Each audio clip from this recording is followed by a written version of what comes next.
The air in the trading post hung thick with cigar smoke and whiskey fumes as Willa Harper's father, Thomas, pushed a piece of paper across the worn oak table. "She's all yours now, Blackburn." The words cut through Willa's heart like a knife through butter. At 22, she never imagined she'd be traded away like cattle to pay her father's gambling debts. Isaac Garrett watched from the shadowed corner of the trading post, his weathered hat pulled low over his eyes. He'd known old Thomas Harper for years, a decent rancher, until the drought and debt had driven him to the bottle and card tables. But this, selling his own daughter to that snake Emmett Blackburn to clear a $500 ranch debt, that crossed a line Isaac couldn't ignore. $500 plus interest, Blackburn grinned, his gold tooth catching the lamplight as his eyes crawled over Willa's trembling form.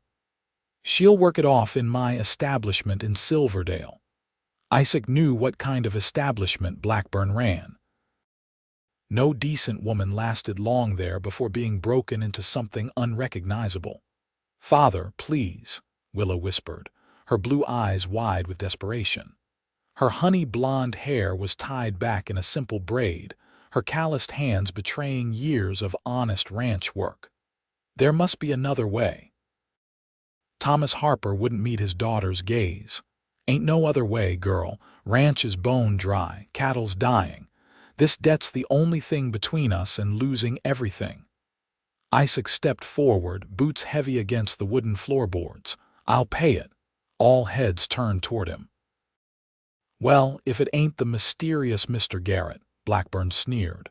"This ain't your business, cowboy. I'm making it my business." Isaac placed his hands on the table. At 30, he'd spent more than half his life working ranches across the territory. He wasn't rich, but he had savings, not enough to cover Harper's debt outright, but enough to make a proposition. "I'll work off every cent." "What's that supposed to mean?" Blackburn's face twisted with annoyance. "It means," Isaac said evenly, "that I'll work for you to pay off Harper's debt. $500 plus your interest. But the girl goes free." Willa stared at this stranger, this tall cowboy with the intense eyes who'd appeared from nowhere to intervene. Why would he do such a thing? Blackburn laughed. "You think I'd rather have you than her? What kind of fool do you take me for? The kind who knows that $500 of guaranteed labor is better than risking a girl who'll likely run off first chance she gets." Isaac's voice remained steady. "I'm offering my services. I can break horses, run cattle, build, hunt, whatever work pays best. I don't run from debts." The trading post fell silent as Blackburn considered. Finally, he smiled that gold-toothed smile again. $1,000. "That's robbery," Isaac countered. "That's business. 500 for the original debt, 500 for my trouble and lost opportunity." Blackburn's eyes flicked to Willa. Isaac clenched his jaw. 750, that's fair interest for a year. 800, and you work exclusively for me until it's paid, every penny accounted for." Isaac extended his hand. "Deal." Willa could scarcely believe what was happening. This stranger was buying her freedom with his own. "Sir, I can't let you." "It's done," Isaac interrupted, not unkindly. He turned to Thomas Harper. "Your debt's settled. Take your daughter home." Harper had the decency to look ashamed. I'm grateful, Garrett." "Don't be grateful to me," Isaac said coldly. "Be a better father." As Blackburn drew up the new contract, Willa approached Isaac. "Why would you do this for someone you don't even know?" she whispered. Isaac looked at her properly for the first time, noting the quiet strength behind her fear. "Some things just aren't right, Miss Harper. This was one of them." "I'll repay you somehow," she promised. "No need, just live a good life." He tipped his hat and turned to Blackburn. "Where do I start?" "Bright and early tomorrow. My ranch outside Silverdale. I've got 20 wild mustangs need breaking." Blackburn's smile turned cruel. "Hope you've got a strong back, cowboy." As Willa left with her subdued father, she looked back at Isaac Garrett, committing his face to memory. a face she was determined to see again. The next morning dawned hot and merciless over Blackburn's ranch. Isaac arrived before sunrise, having spent the night under the stars rather than pay for a room he couldn't afford. Every cent he had was now earmarked for his debt. Blackburn's foreman, a mean-spirited man named Jenkins, wasted no time putting Isaac to work. "Boss says you're paying off a debt. $800 is a mighty sum." He spat tobacco juice at Isaac's feet. "You'll be here a long while." "Just show me the horses," Isaac replied evenly. The Mustangs were beautiful but wild, captured from the hills and penned in two small corrals. Breaking them would be dangerous work, but Isaac had been doing it since he was 15. By midday, he had the first Mustang responding to basic commands, his shirt soaked through with sweat. Blackburn appeared, watching from the fence. "Not bad, Garrett. I'll give you $1.50 for each horse you break. Should take you. What about a year and a half to clear your debt? Assuming you survive, of course." He laughed and walked away. Isaac did the math. At that rate, it would take even longer. But he'd made his deal and he'd see it through. 3 weeks passed in brutal labor. Isaac broke horses by day and slept in the stable by night. His only comfort was the knowledge that somewhere Willa Harper was free. Until one evening, as he was brushing down a particularly ornery stallion, he heard a soft voice. "Mr. Garrett." He turned to find Willa standing in the stable doorway, a basket in her hands. "Miss Harper." Isaac set down the brush. "You shouldn't be here. I brought you supper." She stepped forward, determined. "And some clean clothes. I've been asking around town about you. They say you work from dawn until dusk and barely stop to eat." Isaac was painfully aware of his disheveled state. "I appreciate the thought, but Blackburn wouldn't take kindly to you being here." "Blackburn's in town tonight at his establishment." She said the word with distaste. "The foreman's drunk in his cabin. No one will know." She placed the basket on a hay bale. "Please, it's the least I can do." Hunger won out over pride. Isaac sat and accepted the food: fresh bread, roast chicken, and apple pie still warm from the oven. "This is mighty fine, Miss Harper." He ate with the restraint of someone used to making meals last. "Call me Willa, please." She sat nearby, watching him. "My father's gone. Left the ranch to me and headed west. Said he couldn't face his shame." Isaac paused mid-bite. "I'm sorry to hear that. Don't be. It's better this way." Her eyes held a new determination. "I'm running the Harper Ranch now. It's not much, but it's mine. Alone, that's a lot for anyone. I hired 2 hands, good men who needed work. We're making do." She hesitated. "Mr. Garrett, Isaac." Isaac. His name sounded different on her lips. "I came to make you an offer. Let me help pay your debt." He shook his head immediately. "That wasn't our arrangement." "But it's my debt you're paying. My father's debt," she insisted. "I can contribute. Our cattle are healthy again after the rains last month. I could, no." His voice was firm but gentle. "Your father sold you to clear that debt. I couldn't live with myself if you spent a single penny toward it." "Then let me at least bring you a proper meal once a week," she countered. "And perhaps news from beyond these fences." Isaac studied her, this young woman with courage enough to come alone to Blackburn's ranch. "That I might accept, provided you're careful. Blackburn's not a man to cross." "I know his kind." Her expression darkened momentarily. "I'll be discreet." As she prepared to leave, Isaac asked, "How did you find out where I was?" Willa smiled for the first time, transforming her face. "Small towns have big ears, Mr. Isaac, and what you did. It's not something people forget easily." After she left, the stable felt emptier somehow. Isaac finished his meal, savoring every bite, and tucked the clean clothes under his bedroll. For the first time since arriving at Blackburn's ranch, he felt something besides resignation, something dangerously close to hope. True to her word, Willa returned the following week, and the week after that. Their meetings became a ritual, always brief, always careful, but increasingly precious to both of them. She brought food and news of the outside world. He shared stories of his travels across the frontier. Summer faded into fall. Isaac worked relentlessly, breaking horses, mending fences, and taking on any extra task that might earn additional credit against his debt. Blackburn kept meticulous accounts, never missing an opportunity to remind Isaac how much he still owed. $542 remaining, Blackburn announced one evening in October, flipping through his ledger. At your current rate, you'll be free by next Christmas, if you don't break your neck first. Isaac said nothing. He'd learned that engaging with Blackburn only prolonged their interactions. That night, when Willa arrived at the stable, she found Isaac nursing a badly bruised shoulder. What happened? She set down her basket and moved quickly to his side. New stallion took exception to my company, he grimaced as she gently examined the injury. This needs tending. Without asking permission, she retrieved a small bottle from her basket.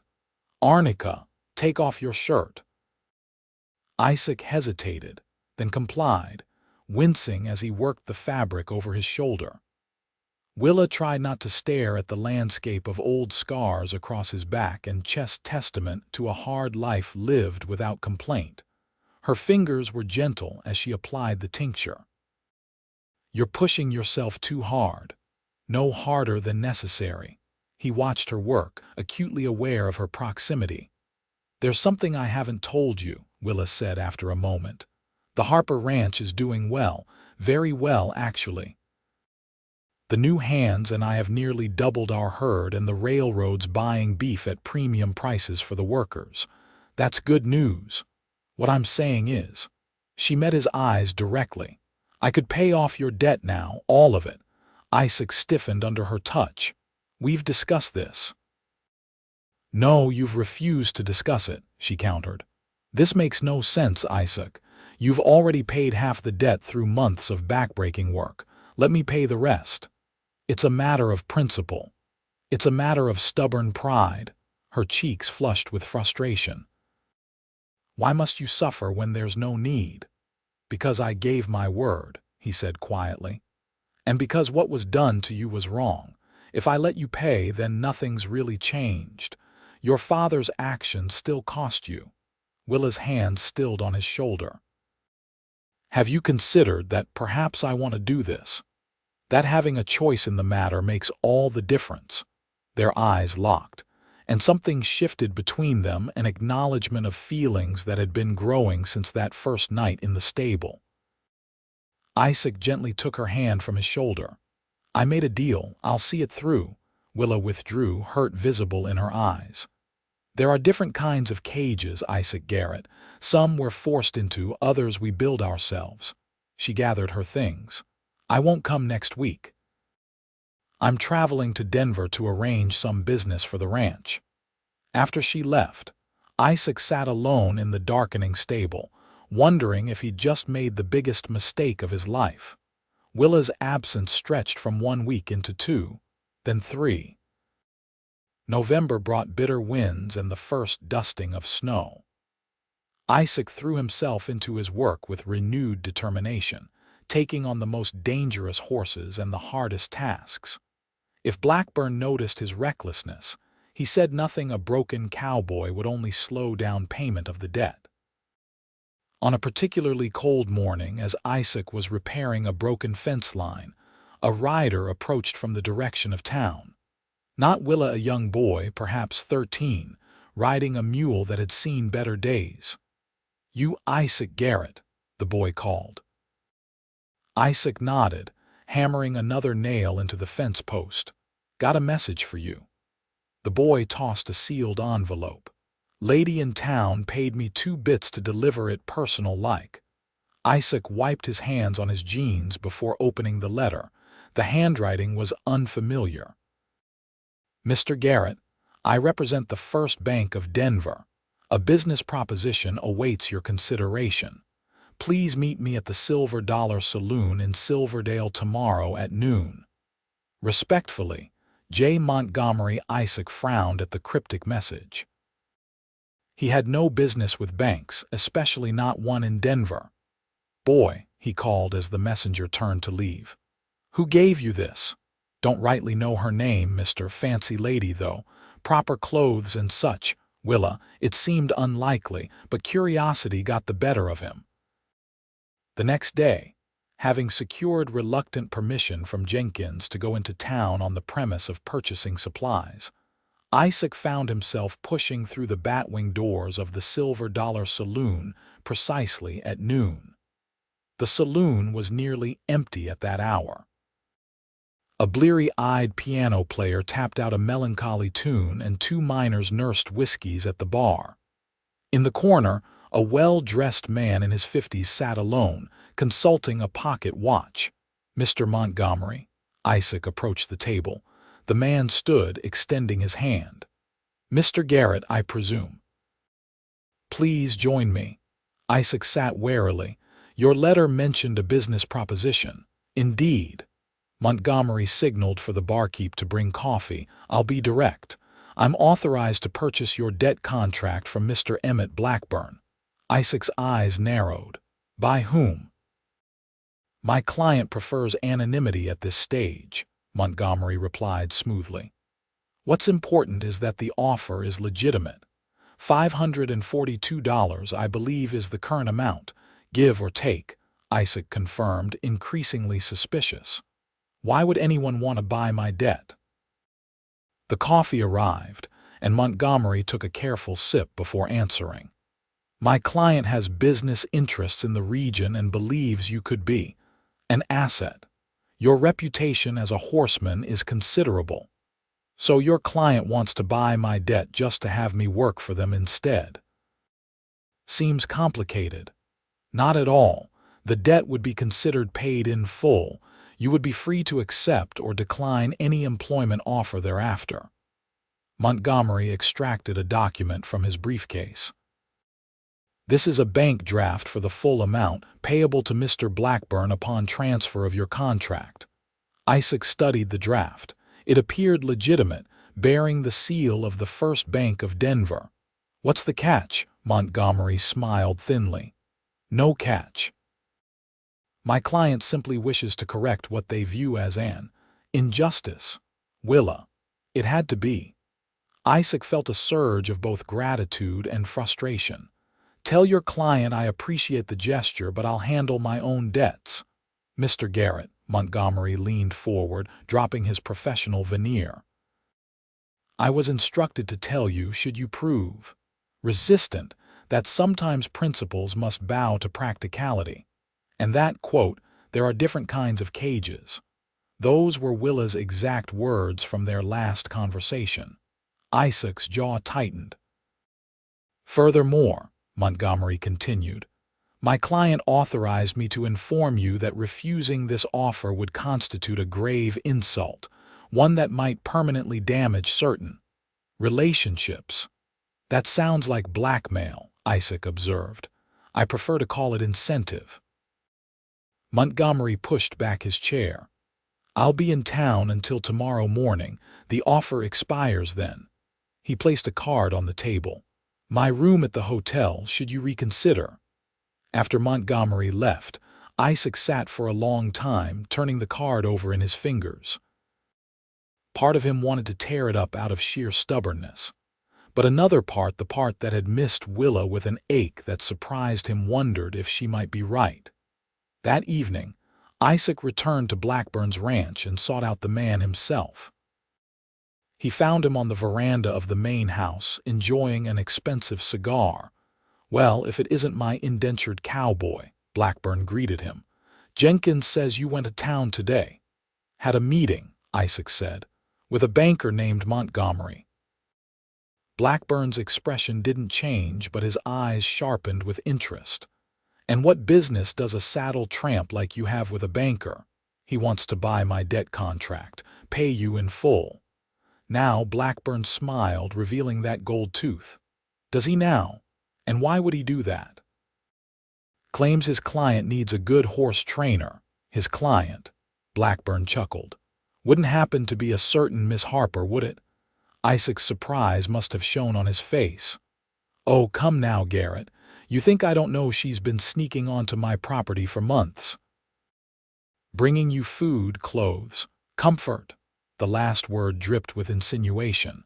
It's not like that, Isaac said tightly. Isn't it? Blackburn exhaled a cloud of smoke. The noble cowboy and the grateful damsel, it's practically a dime novel. His amusement faded. Here's what's going to happen. You're going to tell this Montgomery fellow thanks but no thanks. Then you're going to send word to Miss Harper that she's not welcome on my land anymore. Or what? Or I double your debt for theft of services. Blackburn's voice hardened. Don't look so confused. You've been living in my stable, eating my feed, using my resources. That costs money, Garrett. Money I've been generously overlooking. Isaac took a step toward Blackburn, hands clenched. Careful now, Blackburn warned. Assault would add nicely to that debt. Maybe enough that you'd never work it off. He smiled again. Besides, there's something you should know about your precious Miss Harper. I'm not interested in your lies. No lies, just business. While you've been breaking your back for her honor, she's been negotiating with the railroad. They're looking to put a line through the valley right through the middle of my best grazing land. Blackburn's eyes glittered with malice. But they need a continuous right-of-way, which means they also need the Harper Ranch. She's going to make a fortune selling out. Isaac tried not to show his surprise. This explained Willa's trip to Denver and her sudden ability to pay off his debt. But it didn't change anything. That's her business. It becomes my business when she uses her new connections to interfere with my affairs. Blackburn stood. Tell the banker no deal. Then tell Miss Harper to stay away, or I'll make sure neither of you profits from the railroad's arrival. As Isaac walked back to the stable, his mind raced. Blackburn was a dangerous enemy, but the thought of never seeing Willa again was somehow worse than the prospect of continuing his servitude. That night, sleep eluded him. Near dawn, he made his decision. Montgomery seemed unsurprised when Isaac knocked on his hotel room door early the next morning. I'll accept the offer, Isaac said without preamble, but I have conditions. The banker raised an eyebrow. I'm not authorized to negotiate terms. These aren't negotiable. First, your client doesn't reveal their involvement to anyone, especially not Blackburn. Second, the transfer happens immediately today. And third, Isaac met Montgomery's gaze steadily, you tell your client that this doesn't change anything between us. The debt is still mine.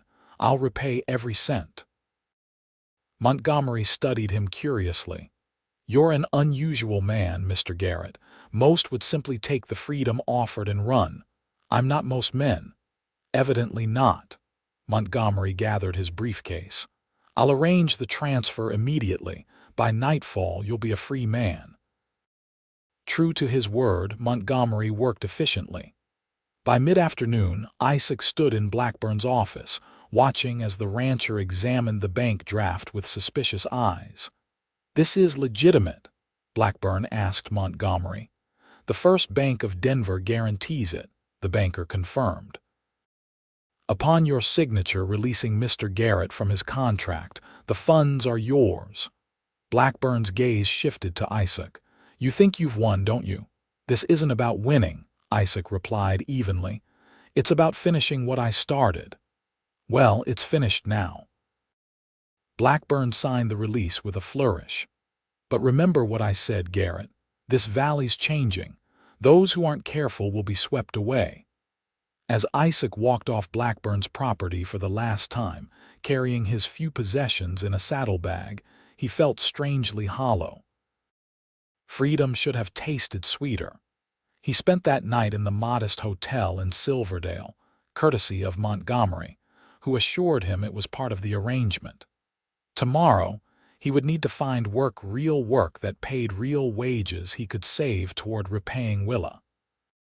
But tonight, He needed to speak with her. After confirming that she had indeed returned to her ranch, Isaac borrowed a horse from the livery stable, promising to return it by morning. The Harper ranch sat nestled against the foothills, smaller than Blackburn's spread but well-maintained. Lights glowed in the main house as Isaac approached. He hesitated at the gate, suddenly uncertain. What if she didn't want to see him? Before he could decide, the front door opened and Willa stepped onto the porch, a lantern in her hand. She wore a simple blue dress, her hair loose around her shoulders. "I heard a rider," she called, then recognizing him. "Isaac," he dismounted, leading the horse toward the house. "Evening, Miss Harper. What are you doing here? How did you?" Her eyes widened in understanding. "Montgomery found you." "He did." Isaac stopped at the base of the porch steps, looking up at her. "Why didn't you tell me about the railroad deal?" Her chin lifted slightly. "Because it wouldn't have changed your mind, and because it was my business." "Fair enough." He removed his hat, turning it in his hands. "I told Montgomery I'd repay you. Of course you did." A smile played at her lips, but her eyes held a hint of sadness. "Always the honorable man. It's my debt." "It was my father's debt," she countered, "and now it's paid." "There's nothing left between us, Isaac." The words stung more than he expected. "Is that what you want? Nothing between us?"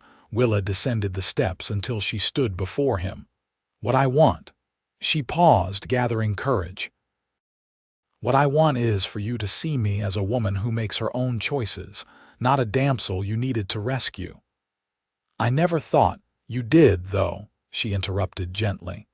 "From the moment you stepped in at that trading post, and I was grateful truly. But I'm not just Thomas Harper's daughter anymore. I run this ranch. I negotiate with railroad executives. I make my own decisions." Isaac studied her face in the lantern light, seeing clearly the strength that had always been there. "I'm beginning to understand that. Are you?" She searched his eyes. "Then understand this. I didn't pay your debt as charity or out of obligation. I did it because—" She took a breath. "Because in all those weeks, watching you work yourself to exhaustion to protect a woman you barely knew, I came to care for you, more than care." The admission hung in the air between them. "I felt the same," Isaac admitted quietly. "Still do. That's why I couldn't let you pay. Your pride nearly cost us both something precious."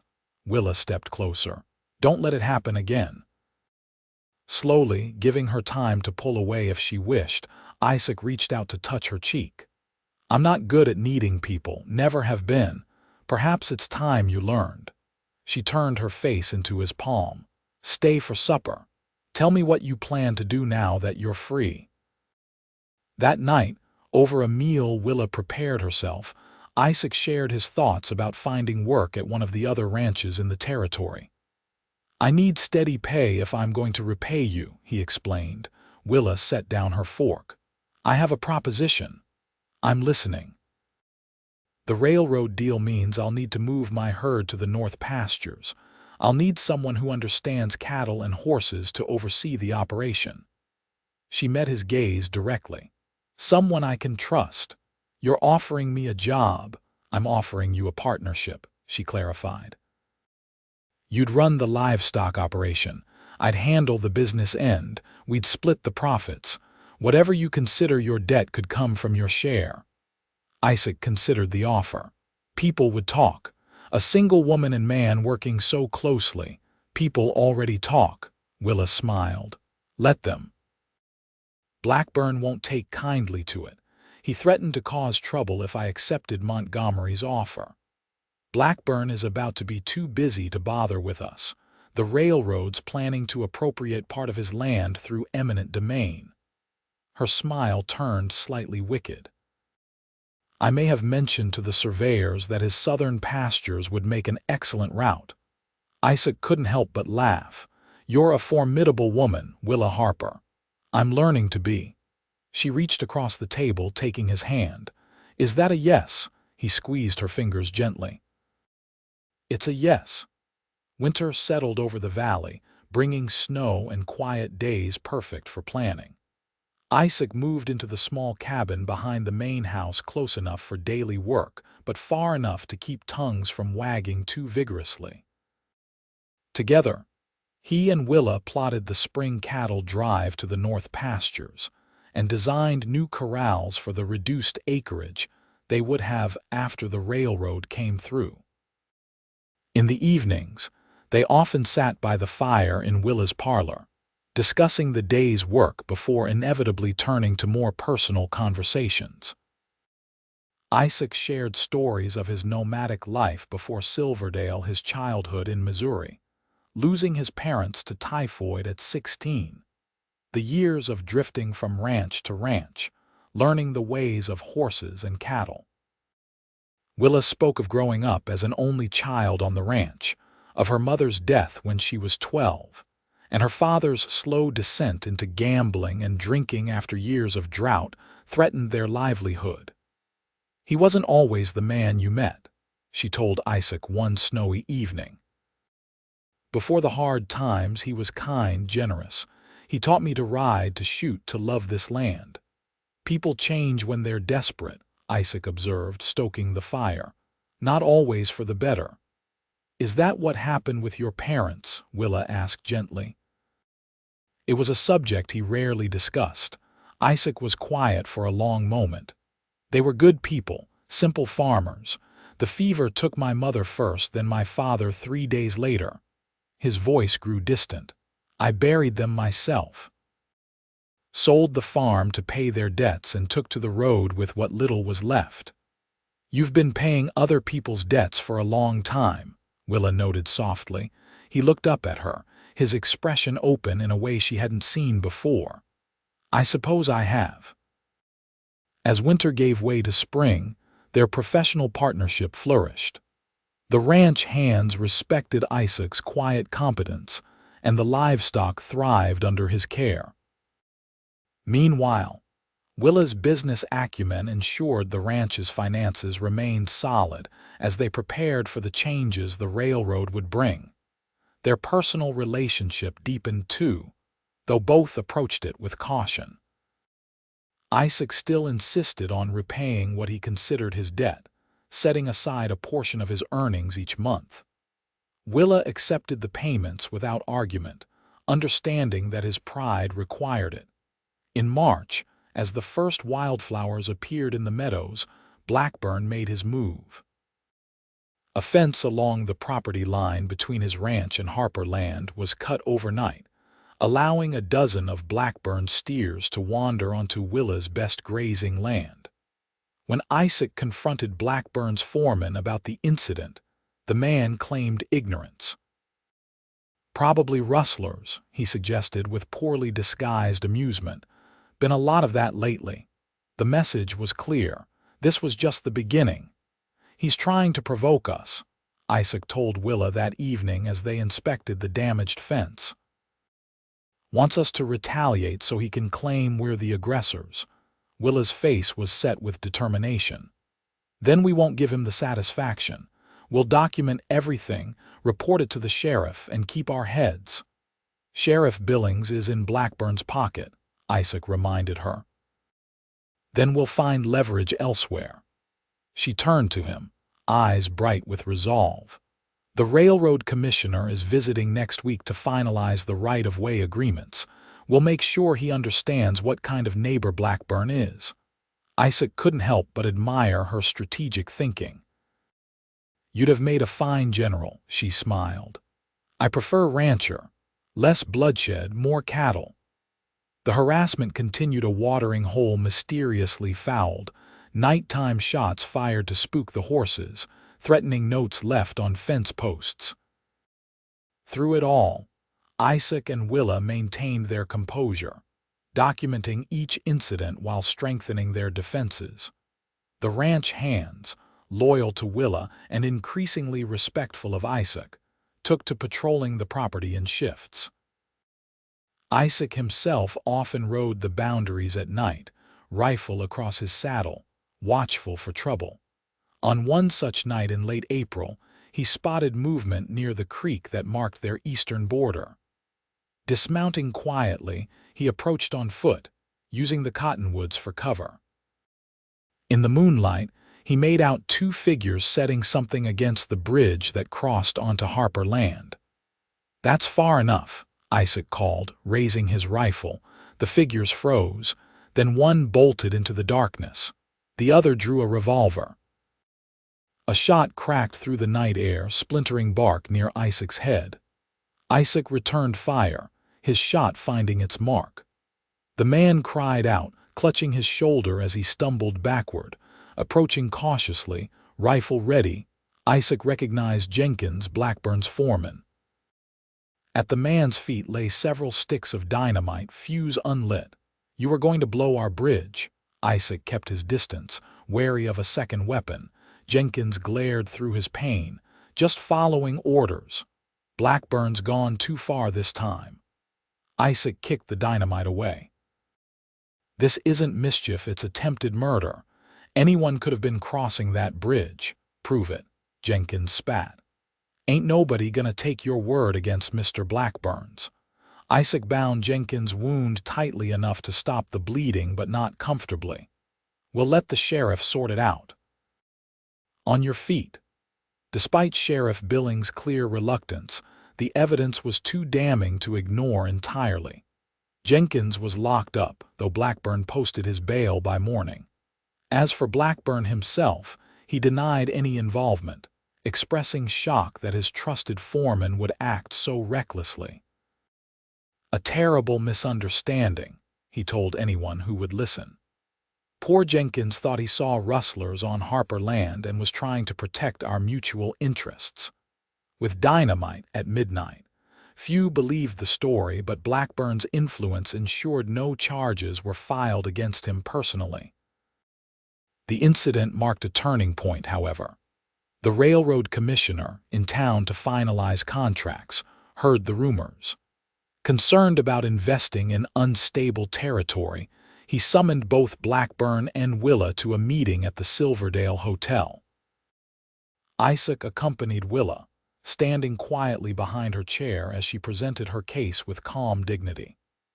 She detailed the pattern of harassment, including the bridge incident, producing a ledger of every violation with dates, times, and witness accounts. Blackburn blustered and denied, but his protestations rang hollow against Willa's methodical evidence. "Miss Harper," the commissioner said finally, "your thoroughness is commendable. Mr. Blackburn, your reputation precedes you not entirely favorably, I might add." He shuffled his papers. "The railroad requires stable, law-abiding partners. We cannot risk our investment in regions plagued by frontier justice." His gaze fixed on Blackburn. "Consider this your only warning. Any further disruptions could result in a rerouting of our line entirely." Blackburn's face darkened. "You can't threaten me. It's not a threat, sir. It's business." The commissioner stood. "I suggest you find a way to coexist peacefully with your neighbors. The alternative would be financially devastating for all parties." As they left the hotel, Willa could barely contain her satisfaction. "Did you see his face? I thought he might explode." Isaac helped her into their wagon. "Don't celebrate yet. A cornered snake is the most dangerous kind." His caution proved warranted. That night, as they drove back to the ranch, a shot rang out from the darkness. The bullet whizzed between them, causing the horses to rear in panic. Isaac grabbed the reins with one hand and Willa with the other, pulling her down as the wagon careened wildly. More shots followed as Isaac fought to control the terrified horses. Willa, recovering from her initial shock, drew her own revolver from beneath her seat and returned fire toward the muzzle flashes. "Hold on," Isaac shouted as he finally turned the team onto the ranch road, urging them to a gallop. Behind them, hoofbeats signaled pursuit. They thundered toward the ranch house, where lights now blazed as the hands responded to the gunfire. The pursuers fell back, unwilling to face multiple defenders. Inside the safety of the house, Willa's composed facade crumbled. She trembled as Isaac gently examined a graze along her arm where a bullet had torn her sleeve. "I'm fine," she insisted, though her voice shook. "Just scared. You have every right to be." Isaac cleaned the small wound carefully. "That wasn't harassment, it was an ambush." "Blackburn," she said with certainty. "Most likely, though we'll never prove it." Isaac's face was grim. "We need to be more careful, no more traveling alone, especially at night." Willa nodded, then suddenly gripped his hand. "Isaac, what if they'd killed you? All because of my railroad deal and this ridiculous feud. Hey." He knelt before her chair, meeting her eyes. "This isn't your fault. You're building something important here for yourself, for this community. Don't let him take that from you." "I won't," she promised. Then, with unexpected vulnerability, "Just don't let him take you from me either." The words hung between them, more intimate than any they'd yet shared. Isaac's hand moved to cup her cheek, his thumb brushing away a tear she hadn't realized she'd shed. "I'm not going anywhere," he said softly. Her eyes searched his. "Promise." Instead of answering, he leaned forward slowly, giving her time to pull away. She didn't. Their lips met in a gentle kiss that quickly deepened as months of restrained feeling surfaced. When they finally broke apart, both breathless, Isaac rested his forehead against hers. "I should have done that a long time ago." "Yes," she agreed, smiling despite the night's dangers. "You should have." The attempted ambush changed everything. Word spread quickly through the valley, and public opinion, already tilting against Blackburn, solidified. The sheriff, pressured by concerned citizens, and the railroad commissioner's scrutiny, posted deputies at key locations and increased patrols.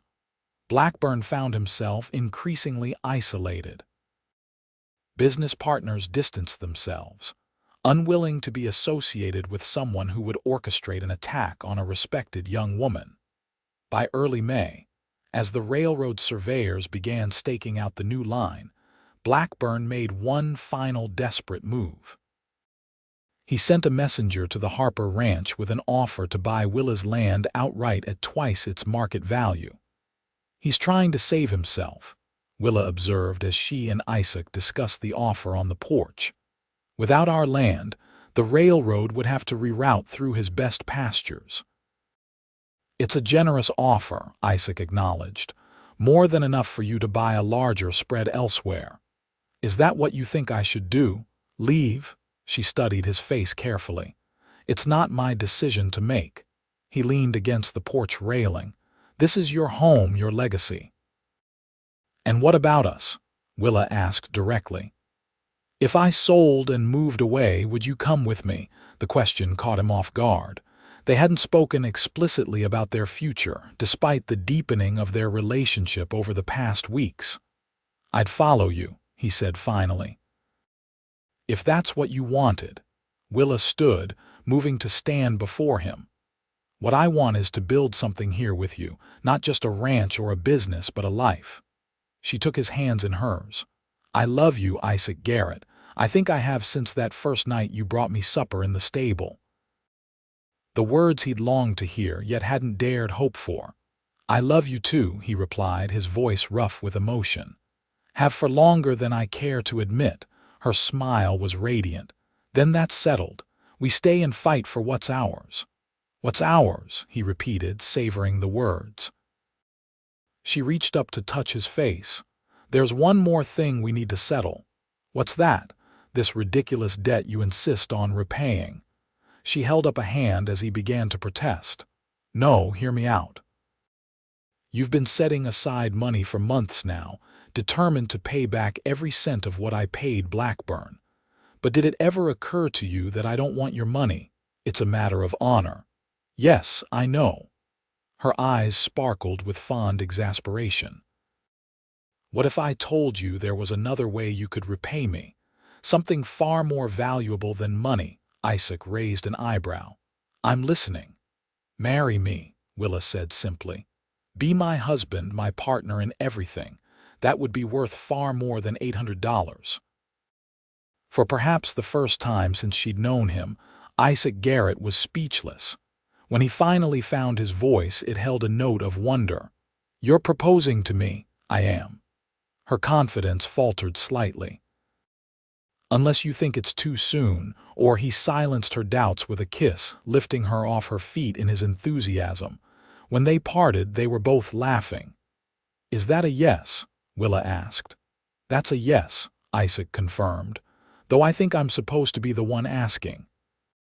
"Since when have we done anything the traditional way?" She nestled against his chest. "Besides, I was tired of waiting for you to work up the courage." That night, they sat on the porch long after sunset, planning their future together. The ranch would need expansion to accommodate the railroad's arrival. They'd build a new house, larger than the current one, with room for a family. Isaac would take Willa's name, for the business Harper Ranch had a reputation worth preserving, but their children would carry both names, honoring both lineages. The next morning, Isaac rode into town to select a ring and formally ask Reverend Parker to perform the ceremony. As he tied his horse outside the small jeweler's shop, he spotted Blackburn exiting the bank across the street. For a moment, their eyes met. Then, remarkably, Blackburn tipped his hat in a gesture that wasn't quite respectful but acknowledged a battle well fought. 2 weeks later, as Isaac stood beside Reverend Parker in the Harper Ranch yard, watching Willa approach in a simple white dress, he reflected on the strange journey that had brought them together. From that smoke-filled trading post to this sunlit celebration, their path had been neither straight nor easy. The entire valley had turned out for the wedding ranchers, shopkeepers, railroad workers, even Sheriff Billings, who seemed relieved that peace had finally been restored to his jurisdiction. Noticeably absent was Emmett Blackburn, who had reportedly sold his ranch to the railroad company and departed for California the previous day.